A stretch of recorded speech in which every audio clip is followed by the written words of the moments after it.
કારણ કે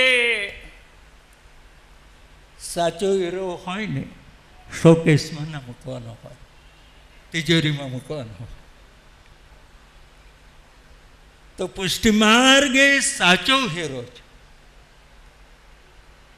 કોઈને કરતા ઉત્તમ. પાછા વાત કરતા આવીએ કે મૂળ વાત આપણી હતી, સંસ્કાર ઘરમાંથી મળે એવું આપણું ઘર કરીએ.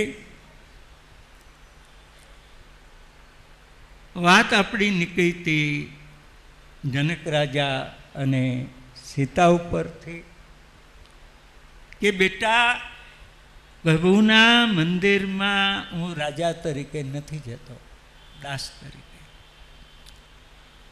એટલે આ બે સેવા હું કરું છું.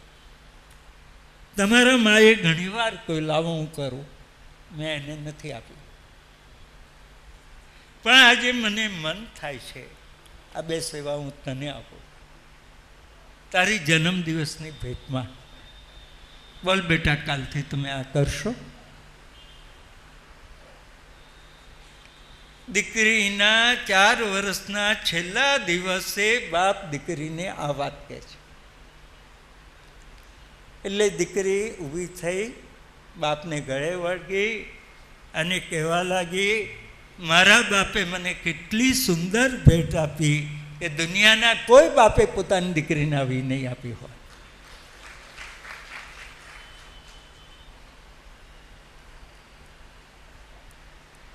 પછી બીજે દિવસે જનક રાજાએ પૂછ્યું નથી કે બેટા તમે ગયા હતા કે નહીં. જનક એવું માને કે એકવાર કયા પછી ફરી પૂછવું પડે, એ તો આપણી કેળવણીમાં ઉણપ કહેવાય. એણે કહ્યું કરીશ એટલે એ કરે જ, અને જો એવું કહે કે હું ભૂલી ગઈ તો આપણી કેળવણીમાં કચાશ છે. એ જનક રાજાએ પૂછ્યું નહીં. એમ કરતા એક દિવસ કઈ મંદિરમાં કામ આવ્યું, ત્યાં ગયા તારે જુએ છે આમ કે આ 5 વર્ષની, આપણા શબ્દોમાં તો ઢબુડી, હાથમાં સોહીની લઈ અને આમ સેવા કરતી હોય. આ જોતા કયા બાપને આનંદ ના થાય.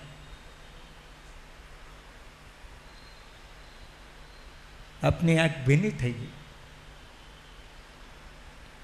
વિચાર કર્યો, આ સમજીને કરે છે કે વગર સમજે.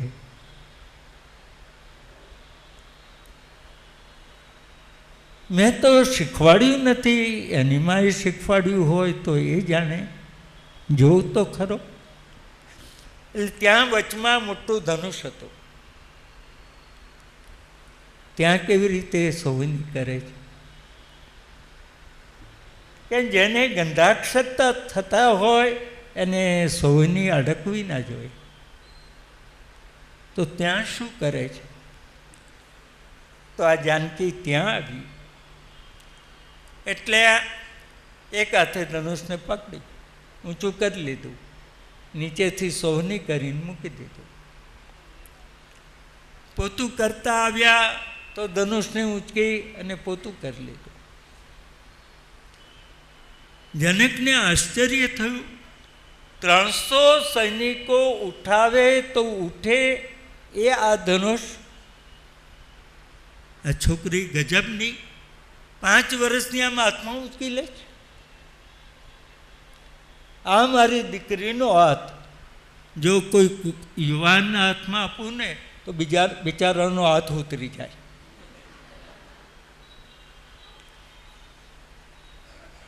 તો એવા પુરુષના હાથમાં આપવો જોઈએ કે જે આ ધનુષ ઉઠાવી શકતો હોય. માટે જનક રાજાએ સ્વયંવરમાં ધનુષ મૂક્યું.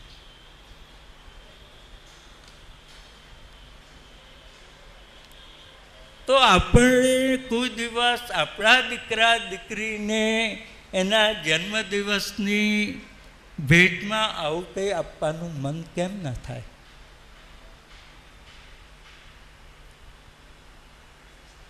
કોઈક સેવાની ભેટ આપી આપણે એને, તો એ જ્યારે ગરડા થશે ને તો આપણને યાદ કરશે કે આ સંસ્કાર મને મારી માએ હું 5 વર્ષનો હતો ત્યારે આપ્યા હતા.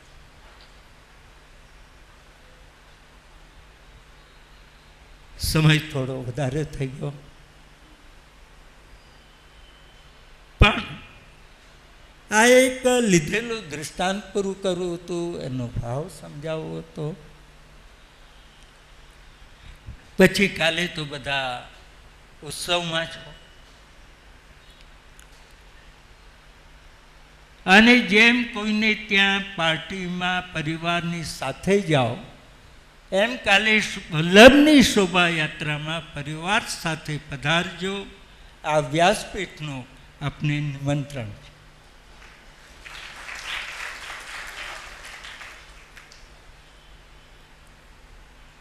હવે તો ભાઈ મહારાજશ્રીને વિનંતી કરો, મેં વધુ સમય લીધો એ માટે ક્ષમાયાજ્ઞા. મહામે શ્રી બાલકૃષ્ણમ યશોદોત્સંગલાલિતમ પૂતના સુપય પાન રક્ષિતા શેષબાલકમ.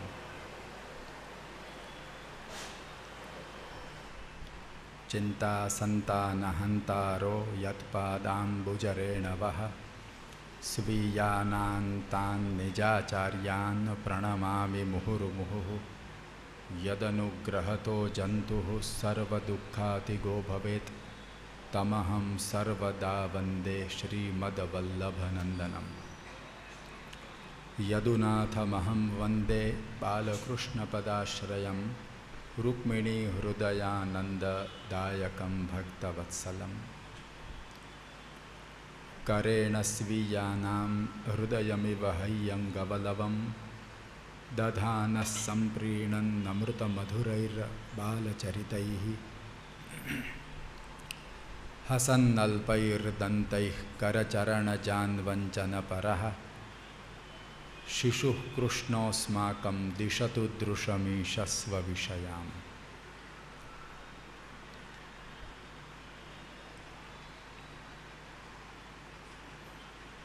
પરમ ભાગ્યવાન ઉપસ્થિત પ્રિય વૈષ્ણવ વૃંદ,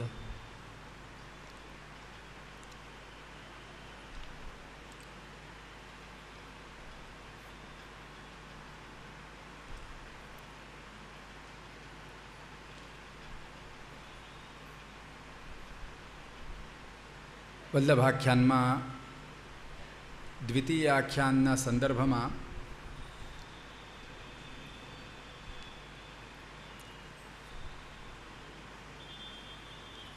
શ્રી મહાપ્રભુજીના સુંદર ગુણગાન કરતા એવા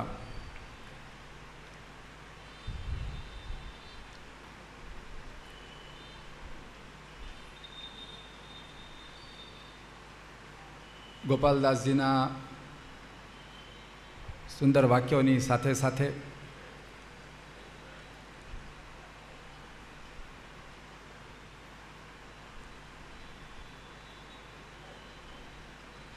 સ્વમાર્ગોપયોગી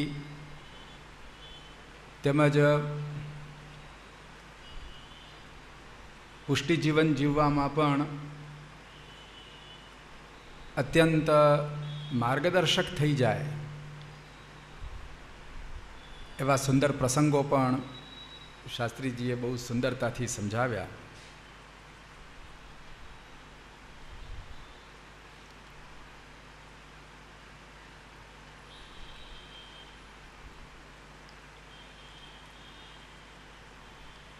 પુષ્ટિ ભક્તિ માર્ગનું સ્વરૂપ એટલું બધું વિલક્ષણ રીતે સમજાવવામાં આવ્યું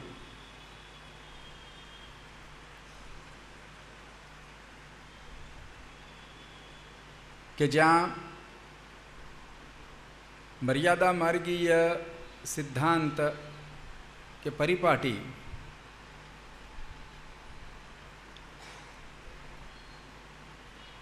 તેનાથી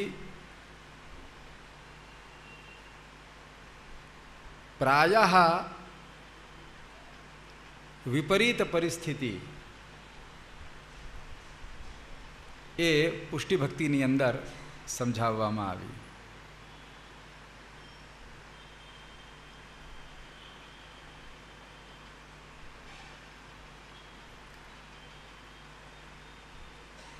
શાસ્ત્રીજીએ જે ઉદાહરણો આપ્યા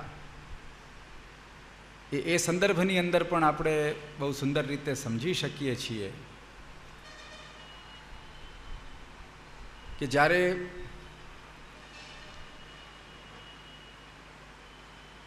આપણે આપણા પરિવારની અંદર, સ્વજનોની અંદર આપણને જે પુષ્ટિના સંસ્કાર પ્રાપ્ત થયા છે એ સંસ્કારોનું સિંચન એમાં કરીએ, એમને પણ કંઈક આ ભક્તિ માર્ગના ઉપર અગ્રેસર થતા જોઈએ અને એવા આપણા પરિવારજનોની અંદર જો આપણે સ્નેહ રાખીએ તો એ સ્નેહ જે છે એ પણ પ્રતિબંધક થતો નથી. આખું સ્વરૂપ અહીંયા બદલાઈ જાય છે.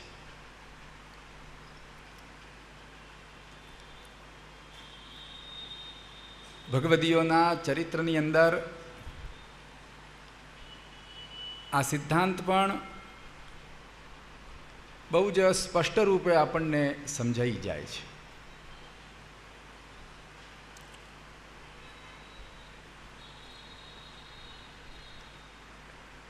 કુમનદાસજીના વાર્તા પ્રસંગની અંદર પણ આ વસ્તુ સમજાઈ જાય છે કે એમને 7 પુત્રો છે, પરંતુ એમને સ્નેહ 1.5 પુત્રમાં છે.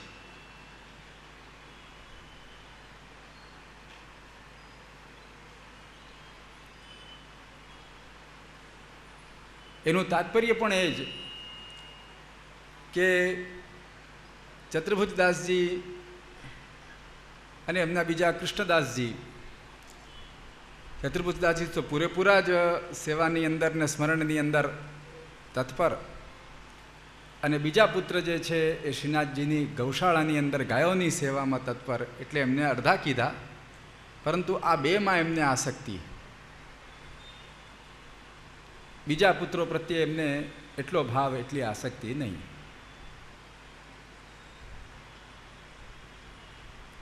શાસ્ત્ર એમ કહે છે કે જો મુક્તિ પ્રાપ્ત કરવી હોય, મોક્ષના માર્ગે આગળ વધવું હોય, તો આ બધો જે સંગ છે, પ્રસંગ છે, એને છોડવો પડે. પ્રસંગ મજરમ પાશમ એવા શબ્દો છે. પાશ કીધો, એને બંધન કીધું. એ છૂટે તો જ કંઈક આત્મજ્ઞાન થાય, બ્રહ્મજ્ઞાન થાય અને જીવ સંસારની આસક્તિમાંથી કંઈક છૂટો પડે. એ છૂટો પડે તો જ એ બ્રહ્મજ્ઞાન તરફ આગળ જઈ શકે. આ એક શાસ્ત્રીય વ્યવસ્થા.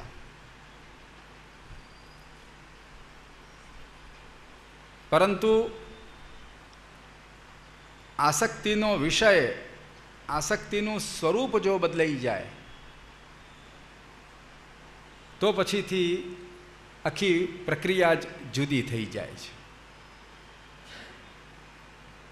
શ્રી મહાપ્રભુજીએ પણ ખરેખર આપણને આપણા જીવનને માટે કેવો આપણે અભિગમ રાખવો એનો બહુ સુંદર ઉપદેશ કર્યો છે. જો કે આપણે આપણી આજની જીવનશૈલીની અંદર અને કંઈક સત્સંગનો અભાવ અથવા કોઈક બીજી રીતે પણ ઘણા કારણો એની અંદર આપણે વિચારી શકીએ છીએ, તેવી પરિસ્થિતિમાં આપણે ધ્યાન નથી રાખતા. પરંતુ શ્રી મહાપ્રભુજીએ આપણને આપણા સંપૂર્ણ જીવન દરમિયાન એવો અભિગમ રાખવાનો ઉપદેશ કર્યો છે કે આપણી કોઈ પણ ક્રિયા સાક્ષાત કિંવા પરંપરાથી એ જો ભગવદગામી બનતી હોય તો પછીથી કોઈ પણ પ્રકારની ચિંતા કરવાની આવશ્યકતા નથી. અને એ બધો પ્રકાર સમજાવતા જ જેમ શાસ્ત્રીજીએ નિરોધ લક્ષણ ગ્રંથનો આંશિક ઉલ્લેખ કર્યો, પુત્રે કૃષ્ણ પ્રિય રતિ, એ સંદર્ભમાં શ્રી મહાપ્રભુજીએ તમામ આપણી ક્રિયાઓને સાંકળી લઈને એ વસ્તુ સમજાવી કે જો આપણે બધી જ ક્રિયાઓ ભગવદર્થ કરતા હોઈએ તો પછી આપણે કોઈ પણ રીતે એ સંસારથી ભયભીત થવાની આવશ્યકતા નથી.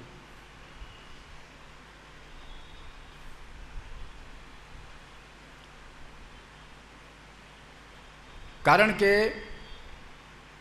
જે ખરેખર આ ભગવદ રસ છે, એ ભગવદ રસ જે છે એ ક્યાંય પણ કંઈ એકાંતની અંદર જવાથી કે પછીથી આ બધું જ સંસારને બધું છોડી કરીને ચાલ્યા જવાથી કે એવી રીતે પ્રાપ્ત નથી થતો, પરંતુ ભક્ત સંવલિત એવ ભગવાન તદ્વારા ફલમ દદાતિ.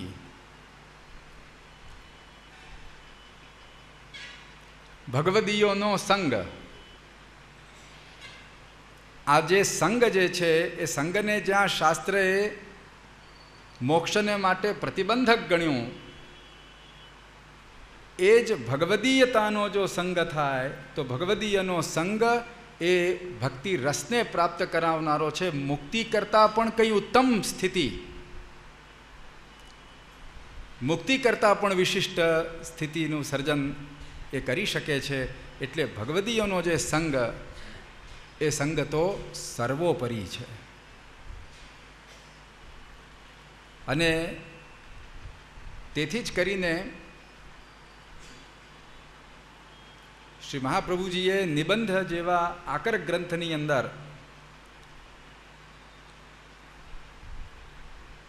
બહુ સુંદર સિદ્ધાંત પોતે સમજાવી દીધો કે બ્રહ્મભાવા તું ભક્તાનામ ગૃહ એવ વિશિષ્યતે. આનું તાત્પર્ય શું? બ્રહ્મભાવ પણ જે છે એક ઉત્તમ સ્થિતિ ખરી. બ્રહ્મજ્ઞાન થાય, બ્રહ્મભાવ થાય, એ પણ એક ઉત્તમ સ્થિતિ ખરી, પરંતુ શાસ્ત્રની ગતિનો જો વિચાર કરીએ તો એ મુક્તિ સુધી જ એની ગતિ છે. એનાથી વધીને નિરૂપણ એની અંદર આવી શકતું નથી. મર્યાદા માર્ગની અંદર પણ વિચાર કરીએ તો એમણે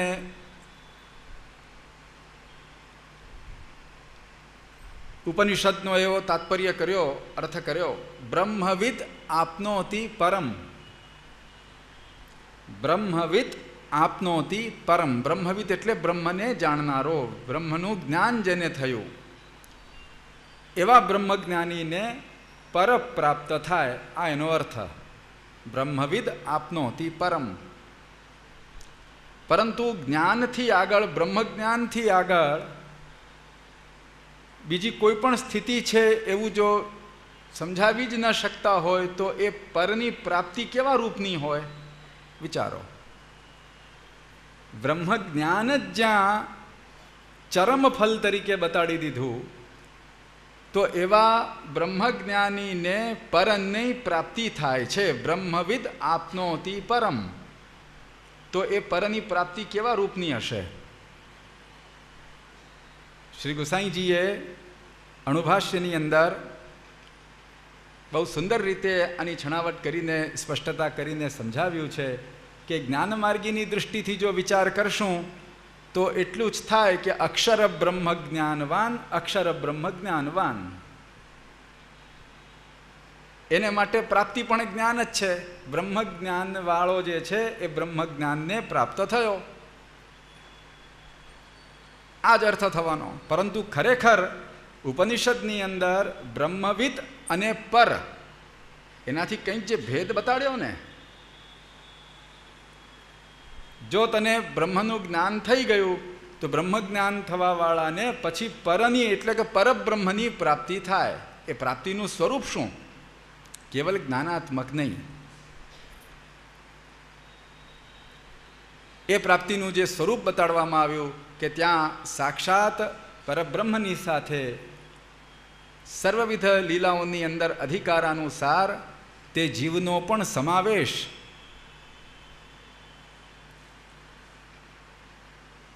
સોષ્ણુતે સર્વાન કામાન સહ બ્રહ્મણા વિપશ્ચિતા. આનો એક મર્યાદા માર્ગીય પણ અર્થ છે અને પુષ્ટિ માર્ગીય પણ અર્થ છે આ ઉપનિષદનો.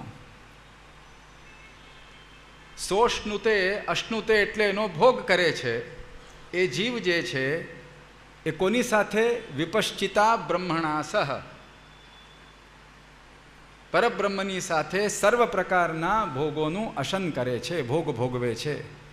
આ જે છે બ્રહ્મજ્ઞાન કરતાં પણ કંઈક એક આગળની સ્થિતિ છે. આવું જે ભગવદ રસને એક માણવાનો જે એક સર્વોત્તમ પ્રકાર, એ ભગવદ રસને માણવાનો પ્રકાર પ્રભુએ પણ બતાડ્યો છે, શ્રી મહાપ્રભુજીએ પણ સમજાવ્યો છે કે એને માટે તો ભગવદીયોની અંદર સ્નેહ કરવો. ભગવાનમાં જેમ સ્નેહ થાય તેમ ભગવદીયોમાં સ્નેહ થાય. પોતાના પરિવારજનોની અંદર પણ આ મારો પરિવાર છે એમ માનીને નહીં, પણ આ બધા જ પ્રભુના સેવકો છે. એ જ્યારે ભગવત સેવકત્વનું અનુસંધાન થશે અને જો સ્નેહ કરશો તો એ સ્નેહ સંસાર એટલે કે જેને આપણે હંતા મમતા કહીએ છીએ એવો મિથ્યાત્મક સંસાર ન બની રહેશે, પરંતુ એની અંદર એને ભગવદીયતાની બુદ્ધિ થશે. અને આવી જ્યારે ભગવદીયતાની બુદ્ધિ પરસ્પર થઈ જાય એવો ભગવદીય સમાજ ભેગો મળીને જ્યાં ભગવત સેવન, ભગવત ગુણગાન, પ્રભુની સ્તુતિ કરતો હોય ત્યાં અવશ્ય એ શ્રી મહાપ્રભુજીની કૃપાથી વિશેષ અનુભવ, ફલાનુભવ એ સિદ્ધ થઈ શકે છે. એવો સંગ, એવો પ્રસંગ એ કદી પણ કોઈને બાધક થતો નથી. હવે વિચાર કરો, શ્રી મહાપ્રભુજીએ કેટલી બધી કૃપા વિચારી છે. સર્વત્ર જોશો એક આખી પંક્તિ છે, આખી પૂરેપૂરી મને સ્મરણમાં નથી આવતી, પરંતુ જ્ઞાન માર્ગીણા છે કે જ્ઞાનીના છે કંઈક છે, સંસારાદ ભીતા વિરક્તા ભવંતી. સંસારથી ભય પામીને એ લોકો વિરક્ત બની જાય છે. પરંતુ જો સંસારની અંદર ભગવદીયતાની બુદ્ધિ હોય તો પછીથી એની અંદર કોઈ પણ પ્રકારની ચિંતા કરવાની આવશ્યકતા નથી. એ જ સંદર્ભમાં શ્રી મહાપ્રભુજીએ નવરત્નની અંદર પણ આજ્ઞા કરી, અતોન્ય વિનિયોગેપી ચિંતા કા સ્વસ્ય સોપી ચેત. ભગવદીયતાની બુદ્ધિ થવી એ બહુ આવશ્યક છે. નડે છે આપણને ક્યાં કે એ ભગવદીયતાની બુદ્ધિ ન થતાં એની અંદર આપણે મિથ્યા હંતા મમતાત્મક બુદ્ધિ કરી દઈએ છીએ, એટલે એની અંદર આપણને અંતરાય આવી જાય છે, પ્રતિબંધ આવી જાય છે. શ્રી મહાપ્રભુજીએ જે આ સિદ્ધાંત સમજાવ્યો, બ્રહ્મભાવાત્તુ ભક્તાનામ ગૃહ એવ, અરે બ્રહ્મભાવ કરતાં તો ભગવદીયોના ઘર એ વધારે ઉત્તમ છે કે જ્યાં અહર્નિશ એ ભગવદીયો ભગવાનની સાથે દરેક પ્રકારનો વ્યવહાર કરતા હોય છે. કેટલા કેટલા ઉદાહરણો લગભગ જગતમાં ક્યાંય પણ જોવા અને સાંભળવા નહીં મળે. એવા એવા પ્રકારો શ્રી મહાપ્રભુજી અને શ્રી ગુસાઈજીના કાલની અંદર સિદ્ધ થયા છે.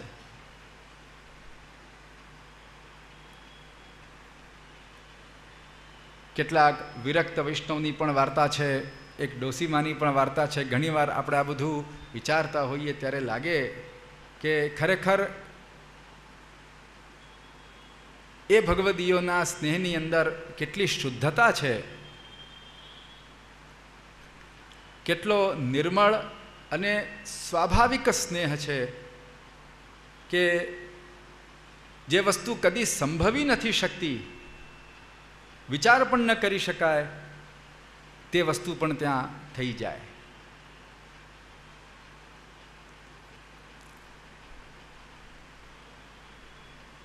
મને એક વાર્તા પ્રસંગ બહુ ગમે છે.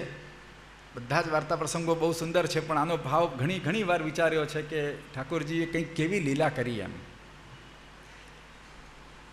જે શ્રી ગુસાઈજીના એક વૈષ્ણવ પછી સમયાંતરે કાલાંતરે એ ડોશીમાં થયા અને એમને મદન મોહનજીનું સ્વરૂપ પધરાવી દીધું. શ્રી ગુસાઈજીની જે સેવા કરતા એ વાર્તા જ્યારે વાંચીએ ત્યારે એમ લાગે કે કેવો એમનો ભાવ કેવો શુદ્ધ ભાવ! એમ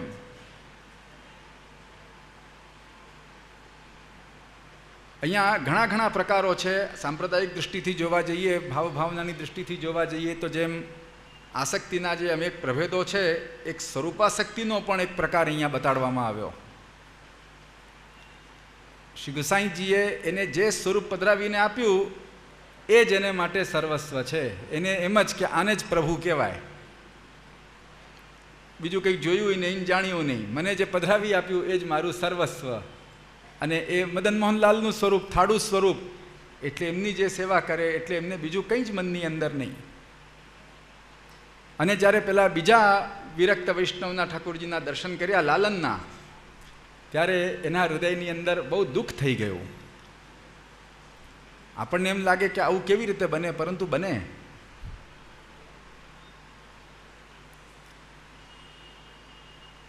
ભગવાનની સાથે જ્યારે સંબંધ થઈ જાય ત્યારે પછી કંઈ પણ બને. અને આપણે માટે કંઈ નવું નથી. શ્રીમદ ભાગવતની અંદર પણ એ સિદ્ધાંત બતાડી દીધેલો છે. ગોપ્ય કામાત ભયાત કંસાહા દ્વેષાત ચૈદ્યાદયો નૃપાહા વગેરેની અંદર કે ભાઈ આવી રીતે કંઈ દ્વેષ કરવાથી કે ભય રાખવાથી કે આવી રીતે શાસ્ત્રમાં ન બતાડેલો હોય એવા પ્રકારથી પ્રભુની અંદર કામ રાખવાથી પણ જો ઉદ્ધાર થઈ જતો હોય તો પછી કેવું જ શું?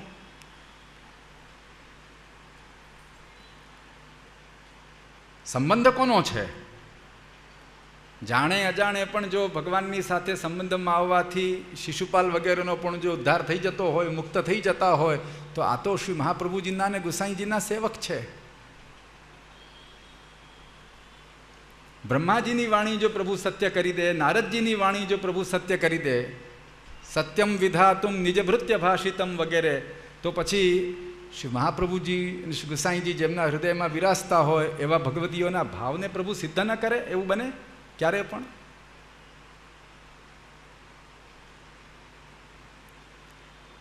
એ શુદ્ધ ભાવ છે, નિખાલસ ભાવ છે. અને જે કંઈક સ્નેહ છે એ ભગવદ વિષયક જ છે. એ ભગવદ વિષયક સ્નેહ હોવાને કારણે પેલા વિરક્ત વૈષ્ણવના ઠાકોરજી પણ મદન મોહનલાલ થઈ ગયા. આ એક અદ્ભુત પરિસ્થિતિ જો વિચાર કરીએ તો આપણા પુષ્ટિ ભક્તિ માર્ગની અંદર એ આપણને પ્રાપ્ત થાય છે. આવું જગતમાં ક્યાંય બીજે સાંભળવા કે જોવા નહીં મળે.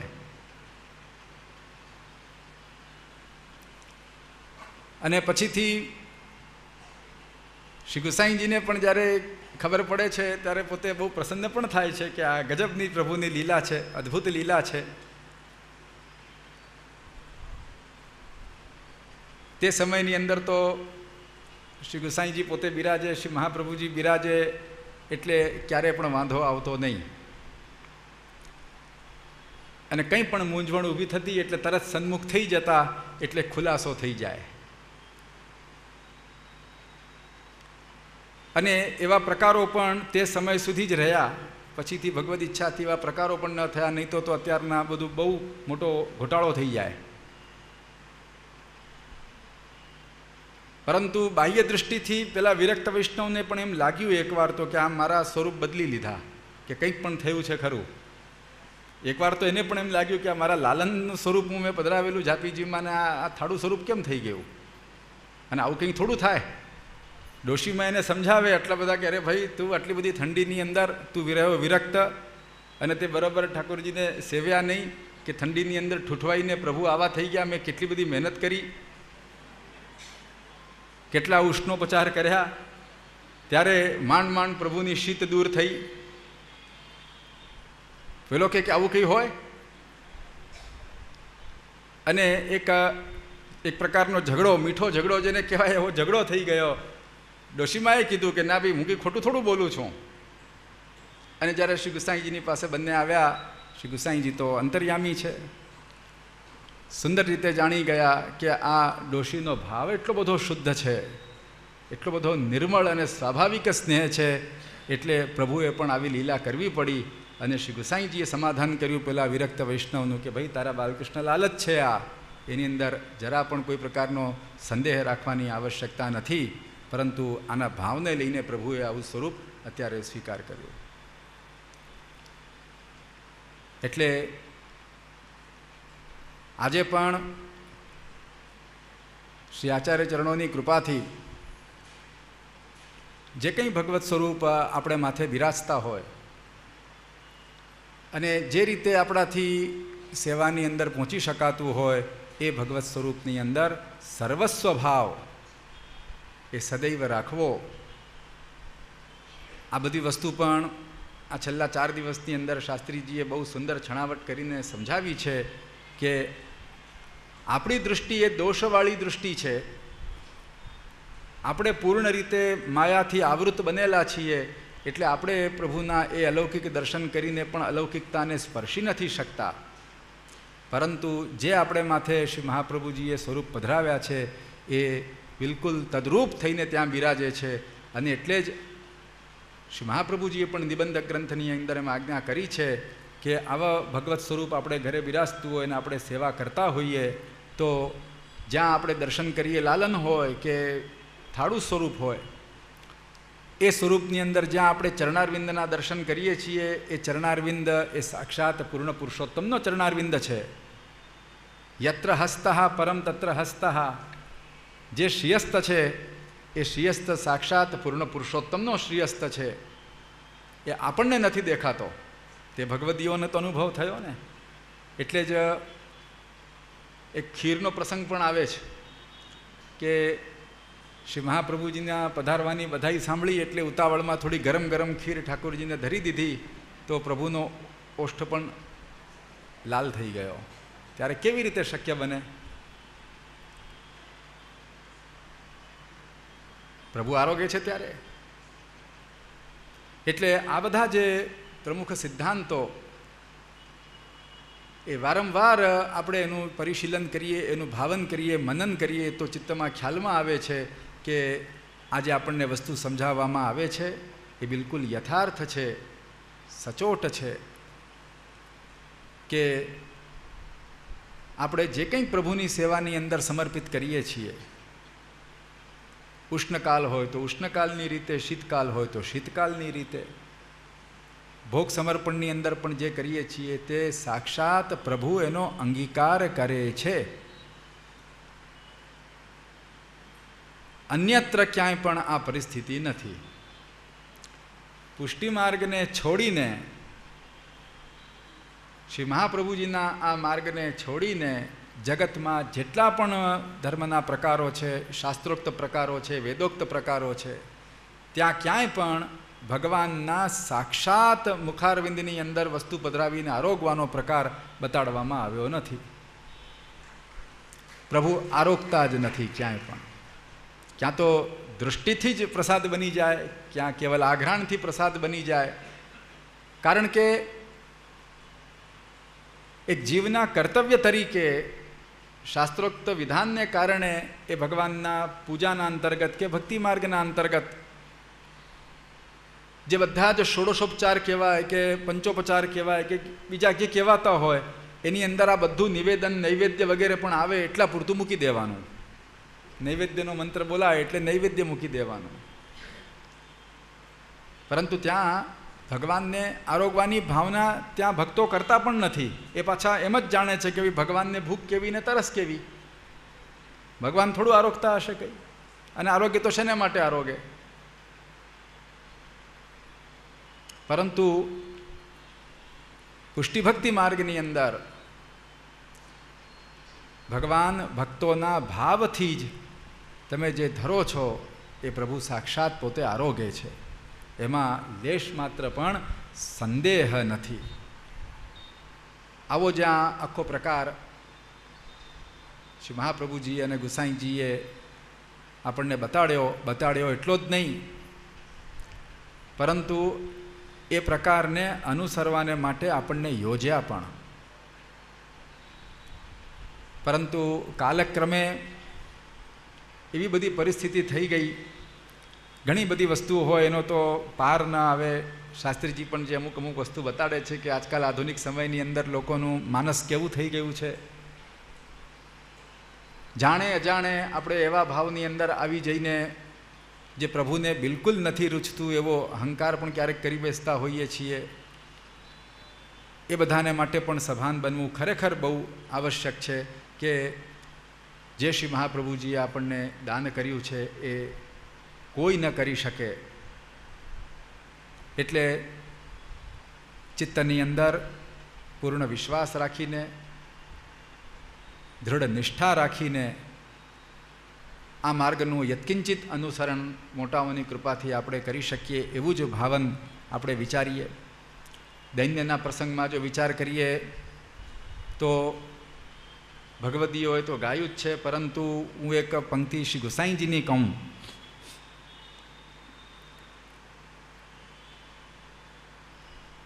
શ્રી ગુસાઈજીએ એવો સુંદર ભાવ બતાડેલો છે કે ખરેખર હે ભગવાન, હું આપનો છું અને આપનો પ્રિય છું, એને મારે કેવી રીતે જાણવું?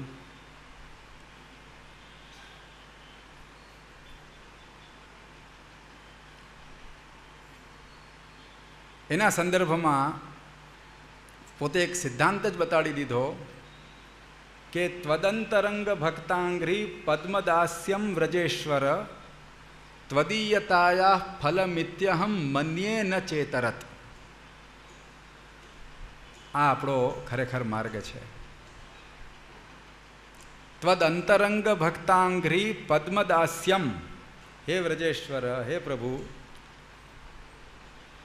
આપના જે અંતરંગ ભક્તો, એ ભક્તોના ચરણનું દાસ્ય જે મળે, એ દાસ્ય મળવાથી એમ માની શકાય કે અમે આપના છીએ. ત્વદીયતાયા ફલમ, આપણે પ્રભુના છીએ એ વાતને કેવી રીતે જાણવી?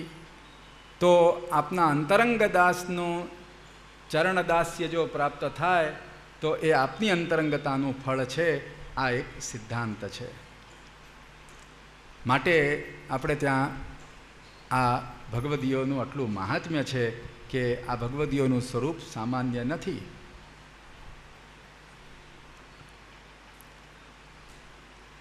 એમના મુખેથી નીકળેલી વાણી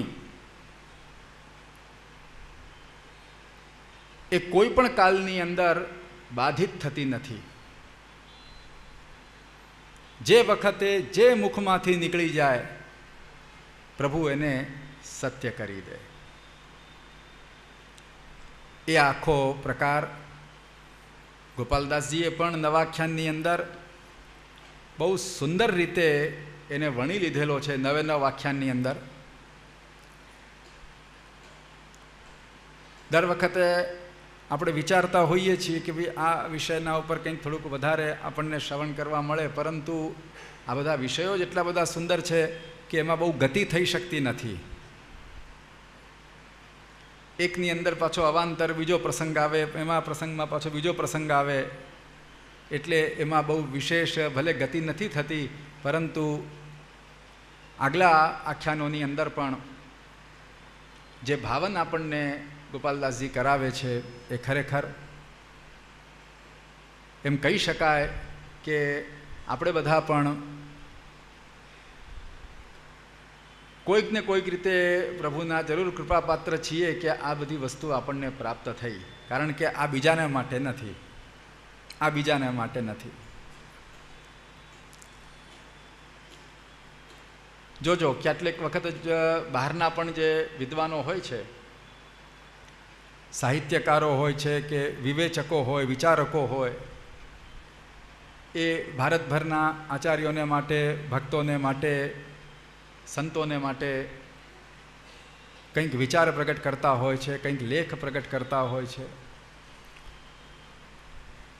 એવા સાહિત્યકારો કેટલીક વાર સુરદાસજી પ્રભૃતિ આપણા જે અષ્ટછાપ ભગવદીઓ, એમને માટે પણ કંઈક લેખન કરતા હોય છે. પરંતુ એમના લેખની અંદર એ સુરદાસજી પ્રભૃતિ